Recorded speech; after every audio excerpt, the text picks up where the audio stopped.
All right, last video, video number 3 for week 11. This is going to be short and may likely be tacked on to another video. Individualism and the Crisis of Civic Membership, written by Robert Bellah, and it's a sort of a sequel to a document they wrote about 10 years ago called Habits of the Heart. Definitely has some religious connotations, I think, to it. And they mention a religion a little bit here, but I don't think too much. They do mention Bob Putnam from earlier in the semester for us.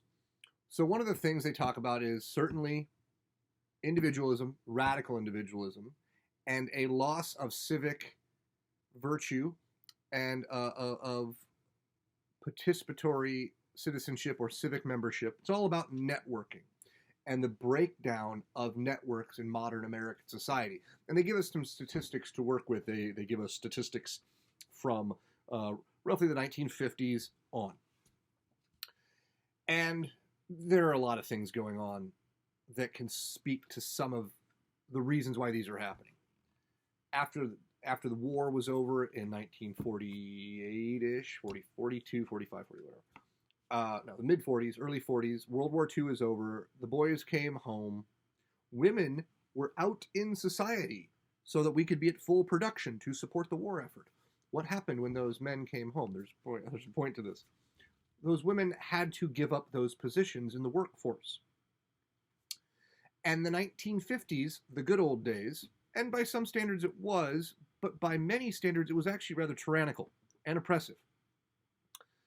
To men, to women, to young people, it was an era of conformity. And conformity can be good sometimes, and can certainly cause cohesion in a society, and it can create a direction and can put a group of people on a unified path. It's very good, it's very efficient, but very much at the loss of individual sovereignty and the concern for the individual well-being. So that's the 1950s, from a negative perspective. And there was high levels of participation in organizations, extracurricular things. Now imagine, you might be a housewife in the 1950s because you out in the workforce would be unusual and maybe even a bit frowned upon.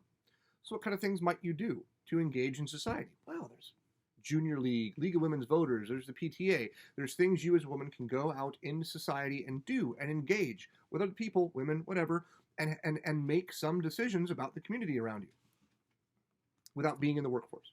And men, similarly, did stuff like Rotary Club and Elks and Masons. There were bowling leagues, bowling alone, right? So men and women, whether in mixed gender groups or separate, engaged in society through many different aspects, different ways. Women entered the economy really in full force in about the 1970s, which is, not surprisingly, when women's participation in all these organizations went down. They were busy. They had stuff to do. Whether or not it involved a family or not, because statistics weren't available, so I don't know for sure. But certainly, we know that women, by and large, were working now. 10 years later, men's participation in all those previous organizations dropped. Maybe because their wives were working and they had to go do stuff at home and they couldn't spend their time during the week going out and doing these other things, right? So people are busy. That's fine. But there is a downside. There is a downside to this lack of connectivity and social networking through these organizations, these informal networks. And we call that, from the Putnam articles, we talked about a breakdown of social capital. Probably one of the main things to draw from this article. I mean, beyond that, I really think that's one of the big primary takeaways.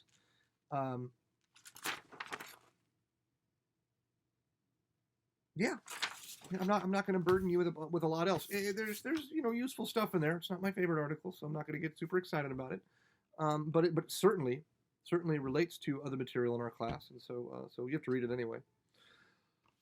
Here we are at the end. Congratulations. Almost there. Good luck.